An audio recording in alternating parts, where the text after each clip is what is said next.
Class 10th geography का chapter first पढ़ेंगे जिसका नेम है रिसोर्सेज एंड डेवलपमेंट। तो पहले हम जान लेते हैं रिसोर्सेज क्या है और डेवलपमेंट का क्या मीन्स है। तो व्हाट इज रिसोर्सेज? रिसोर्सेज क्या है? Resources are satisfied human need. Resources are satisfied human need.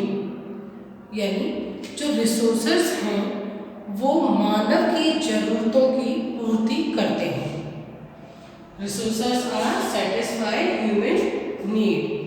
ठीक है, जैसे वाटर है, कोयला है, माइनिंग है, या हमारी और अदर नीड्स में आते हैं, वो सब रिसोर्सेज पे आते हैं। नेक्स्ट पढ़ते हैं डेवलपमेंट। तो पहले डेवलपमेंट के बारे में जानें। डेवलपमेंट का मीन्स प्रोग्रेस ऑफ पॉजिटिविटी। ये एक छोटा सा इसलिए बताया मैंने, प्रोग्रेस ऑफ पॉजिटिविटी यानी कोई ऐसी प्रक्रिया जो पॉजिटिव थिंग लेकर आए, यानी हमारी किसी एक चीज या कोई भी ऐसी प्रोसेस हो जिसमें वो बढ़ोतरी करे। Progress of positivity. एग्जाम्पल के तौर पर मान लीजिए एक कोई रिक्शे वाला है और आज उसको, वैसे वो रोज जो लेकर जाता है वो 10 रुपीज़ में लेकर जाता है, लेकिन नेक्स्ट डे वो ले गया और उसको 20 रुपीज़ मिल जाते हैं, तो वो उसका डेवलपमेंट है।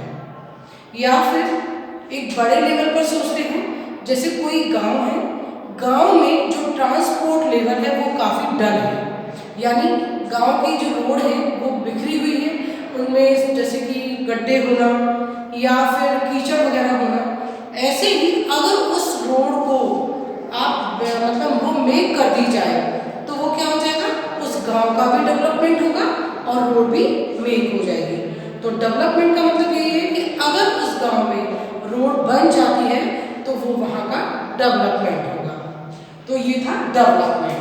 अब देखिए रिसोर्सेज के बारे में हम पढ़ रहे थे, क्योंकि चैप्टर का नेम ही है रिसोर्सेज एंड डेवलपमेंट, दोनों एक दूसरे के पूरक हैं। कैसे? रिसोर्सेज हैं तो हमारी जितनी भी नीडें हमको जरूरतें पूरी करते हैं वो, तो डेवलपमेंट भी तो जब ही होगा ना जब हमारी नीड पूरी होगी। जैसे मैंने अभी एग्जांपल आपको दिया था, वो भी ट्रांसपोर्ट का। तो जब हमारी जितनी भी प्रॉब्लम्स होंगी अगर उनको सॉल्व कर दिया जाए तो हमारा डेवलपमेंट अपने आप होने लगेगा। तो चलिए अब इसके बाद हम पढ़ते हैं resources are classified in 4 ways. अब तक हमने रिसोर्सेज पढ़ लिया, डेवलपमेंट पढ़ लिया, लेकिन रिसोर्सेज को जो क्लासिफाइड किया गया है या उसका जो वर्गीकरण किया गया है उसको 4 तरीके से किया गया है। Number 1, on the basis of origin. यहाँ पर ऑरिजिन का मतलब है मूल या उत्पत्ति।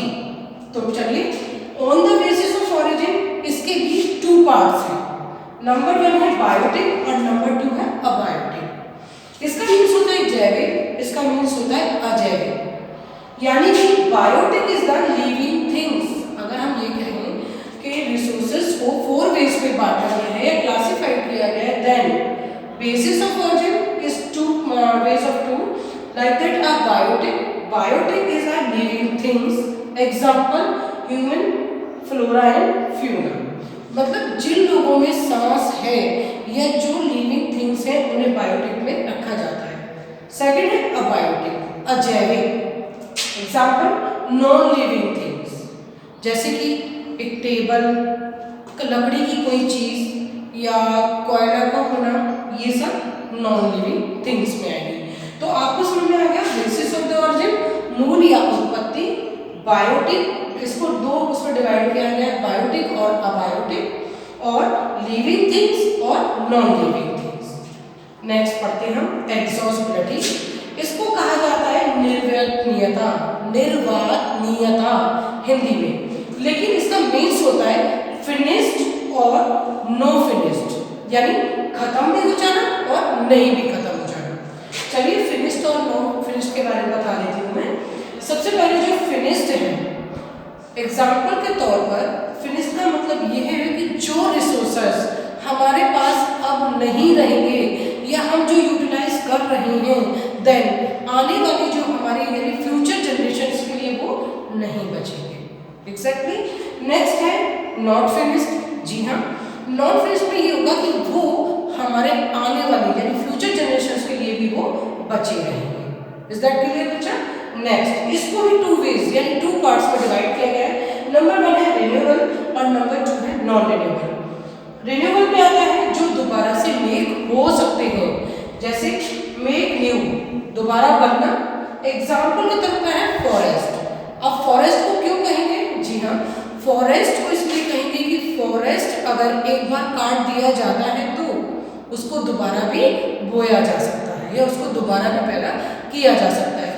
आपने देखा होगा कि जो घने घने जंगल होते हैं, जो डेंसिटी फॉरेस्ट होते हैं, उसमें ये होता है कि वो फॉरेस्ट एक बार जैसे गर्मी के आने पर वो जल जाना या उनका पेड़ों का खत्म हो जाना, लेकिन जैसे ही बारिश आती है या थोड़ी नमी या मौसम मिलता है तो वो दोबारा से आना शुरू हो जाते हैं। वाटर, जी हाँ वाटर। वैसे हम लोग कहते हैं कि वाटर जो है हमारा एकदम ग्राउंड लेवल पर पहुंच चुका है, लेकिन अगर हम वाटर की हार्वेस्टिंग करना या उस वाटर को यूज करने के बाद दोबारा रिन्यू करना, वो इस एग्जाम्पल में आता है। तो रिन्यूअल मतलब है मेक न्यू, दोबारा से बना लेना, जिसमें है फॉरेस्ट है और वाटर। अदर एग्जाम्पल्स भी हो सकते हैं। सेकेंडली यहाँ पर नॉन रिन्यूएबल, यानी कि जो एग्जॉस्टिबिलिटी वाला मैंने कहा है उसमें सेकंड उसका पार्ट है नॉन रिन्यूएबल। नॉन रिन्यूएबल का मीन्स है जो दोबारा नहीं बनाए जा सकते, जैसे फिनिश्ड, वो बिल्कुल खत्म हो चुके हैं, अब वो नहीं रहे। कैसे? कॉयल, यानी कोल को यानी कोयला जो है आप माइनिंग करते करते एक बार अगर वो खत्म हो गया तो वो दोबारा नहीं मिलेगा, क्योंकि उसको दोबारा मेक नहीं किया जा सकता। सेकंड फॉसिल फ्यूल्स, तेल, जितने भी ईंधन जिसे कहेंगे, ईंधन अगर एक बार खत्म होता है तो वो दोबारा नहीं आ सकता। तो यहाँ पर नॉन रिन्यूएबल का मतलब है फिनिश्ड, यानी हमारी जो फ्यूचर जनरेशन है वो उनको भी नहीं मिल पाएंगे।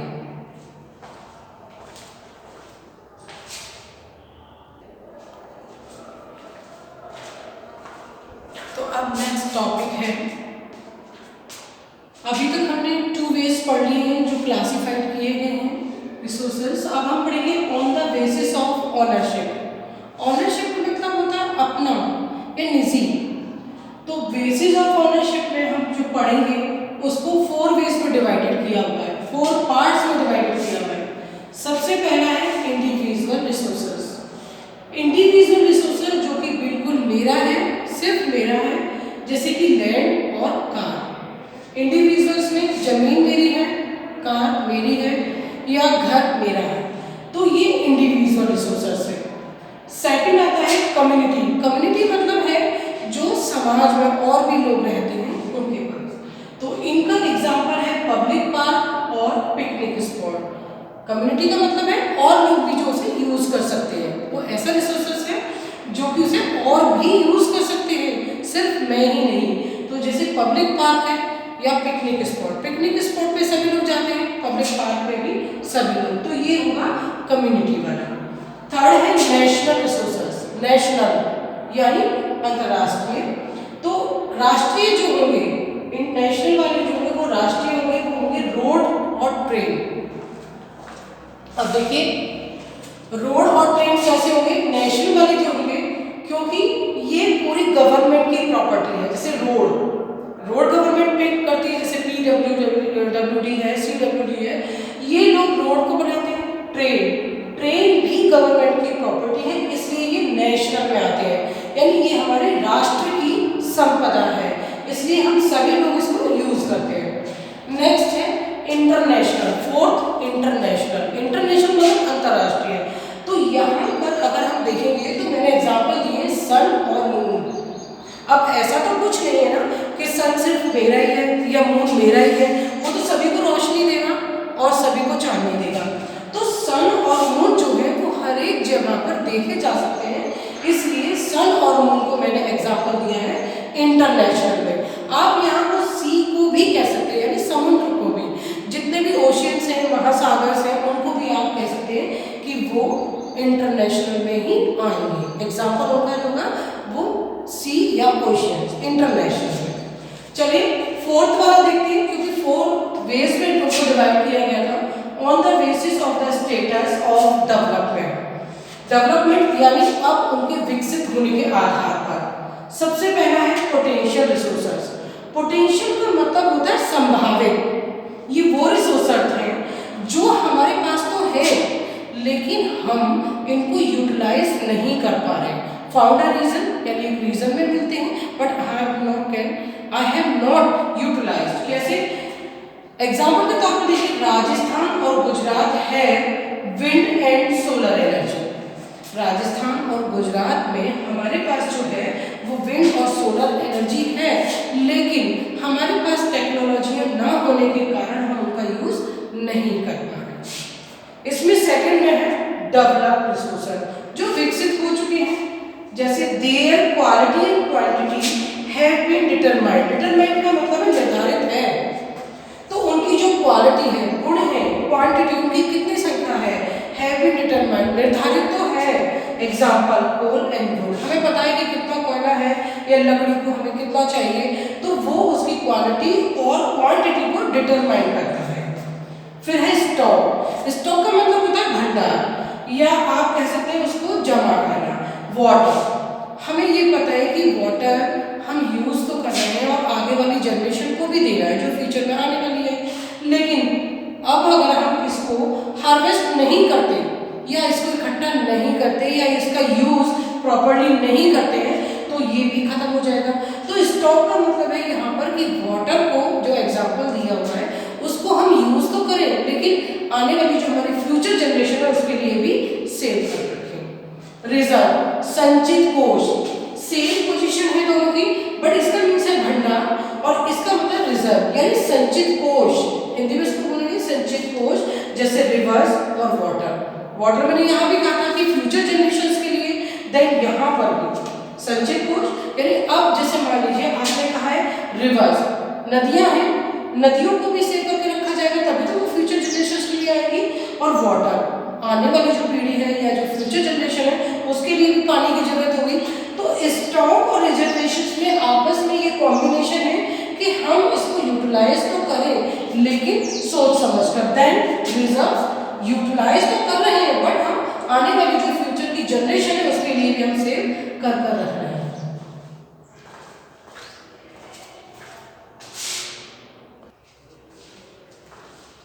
अब तक हमने जो पढ़ा वो क्लासिफाइड करें कि रिसोर्सेज को कितने वेज में क्लासिफाइड किया गया। अब हम नया टॉपिक पढ़ेंगे डेवलपमेंट ऑफ रिसोर्सेज। रिसोर्सेज का कैसे डेवलपमेंट हुआ है उसके बारे में। तो सबसे पहले जब हमारे पास रिसोर्सेज हैं तो उनके डेवलपमेंट होने के बावजूद भी या उनके होने के बावजूद भी ह्यूमन बीइंग्स यूज देम इनडिस्क्रिमिनेटेड। इनडिस्क्रिमिनेटेड का मतलब होता है बहुत ज़्यादा अलग अलग तरह से। वैसे डिस्क्रिमिनेट का मतलब है भेदभाव, तो यहाँ भेदभाव का ही मतलब है कि उसको इनडिस्क्रिमिनेट तरीके से यूज किया जा रहा है, अलग मतलब बहुत भेदभाव तरीके से। तो देखिए कैसे। फर्स्ट है इसमें ग्रीडी फ्यू इंडिविजुअल्स, 3 पॉइंट है। तो ग्रीडी फ्यू इंडिविजुअल्स का मतलब है कुछ लालची लोग जो कि रिसोर्सेज को अपने पास जमा करके रखना, स्टॉक करके रखना, जिससे कि जब कुछ चीज़ें महंगी हो तब उनको बाहर निकाला जाए और तब उनको सेल किया जाए। सेकंड है divided the society in 2 parts. हाँ, यहाँ पर देखिए, यहाँ पर जैसे हमने देख लिया कि कुछ लालची व्यक्तियों की वजह से, लेकिन अब divided the society in 2 parts. अगर हम रिसोर्सेज का डिवाइडेशन देखें, जैसे इंडिस्क्रिमिनेटेड का तरीका दिया है, तो डिवाइड किया गया है सोसाइटी को भी 2 पार्ट्स में। किसमें? पुअर और रिच, यानी गरीब और अमीर लोगों के बीच में। होता क्या है, यहाँ पर मैं बता देती हूँ, पुअर जो है वो इस चीज़ को ना परचेज करना ना स्टॉक कर पाते हैं, तो वो क्या करते हैं कि उस समय के लिए जितनी उन्हें नीड होती है उसको परचेज कर लेते हैं। बट रिच क्या करता है, वो अपनी नीड से भी ज़्यादा उसको परचेज करके स्टॉक करके रख लेता है। तो यहाँ पर 2 पार्ट्स का मतलब यही है कि जो डिवाइड किया है सोसाइटी ने वो पुअर और रिच में। पुअर अपनी नीड के अकॉर्डिंग लेगा, बट रिच क्या करेगा, उसको लेके स्टॉक कर लेगा जो कि आगे वो यूज कर सके। अब देखिए थर्ड है एक्सप्लोटेशन ऑफ रिसोर्सेस, इनका रिसोर्सेस का एक्सप्लोटेशन होना या शोषण होना, कैसे या खराब होना। एग्जाम्पल के तौर पर है ओजोन लेयर। ओजोन लेयर सभी जानते हैं, जो हमारे ट्रॉपिकल से ऊपर एक लेयर है उसको कहा जाता है ओजोन लेयर, जो कि उसमें ग्लोबल वार्मिंग की वजह से एक बहुत बड़ा होल हो चुका है, जिसकी वजह से सन की जो एक्स बीटा किरणें होती हैं वो जमीन पर आकर अपने पूरे जोर से और हम लोगों को इफेक्ट करती है। हमारे साथ साथ पेड़ पौधे या और जितने भी रिसोर्सेस हैं उन सभी को प्रॉब्लम क्रिएट होती है, ओजोन लेयर।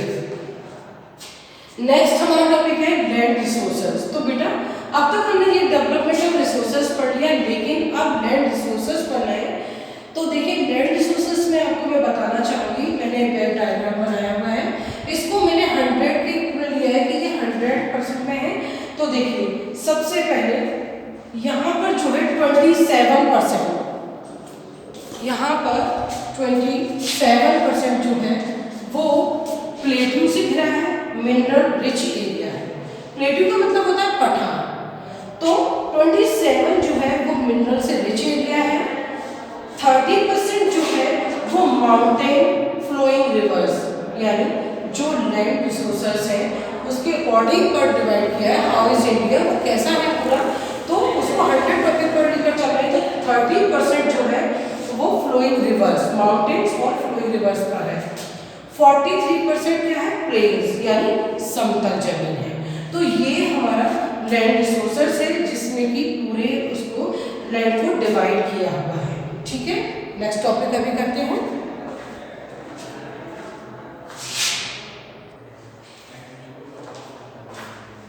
चलिए अब हम नेक्स्ट पढ़ते हैं लैंड डिग्रेडेशन, यानी भूमि का कैसे खराब होना या उसका बर्बाद होना।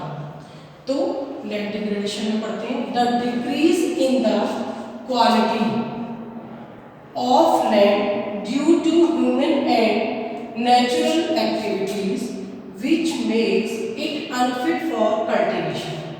देखिए उसने कहा है कि जो डिग्रेडेशन का जो हो रहा है वो कैसे हो रहा है। सबसे पहले तो हम ये बताइए कि डिक्रीज हो रही है क्वालिटी, किसी भी चीज़ के लिए कहिए, क्रॉप की कहिए या कुछ और, वो होगा क्वालिटी या फिर लैंड। जो भूमि की जो क्वालिटी है वो डिक्रीज हो रही है, कैसे, human and natural activities, human की वजह से भी और नेचुरल एक्टिविटीज की वजह से भी, जिससे वो लैंड को अनफिट बनाते हैं। किस लिए अनफिट बनाते हैं, फॉर कल्टीवेशन, कल्टीवेशंस के लिए, यानी जो हम कृषि करेंगे, जो एग्रीकल्चर की एक्टिविटीज करेंगे उसके लिए वो अनफिट होती जाती है। ठीक है, इसके मेन रीजन भी है, क्या है देख लेते हैं। सबसे पहले ओवर ग्रेजिंग। ओवर ग्रेजिंग का मतलब है ज़्यादातर चारागाह होना और वहाँ पर एनिमल्स या पशुओं को ज़्यादा चारा करना।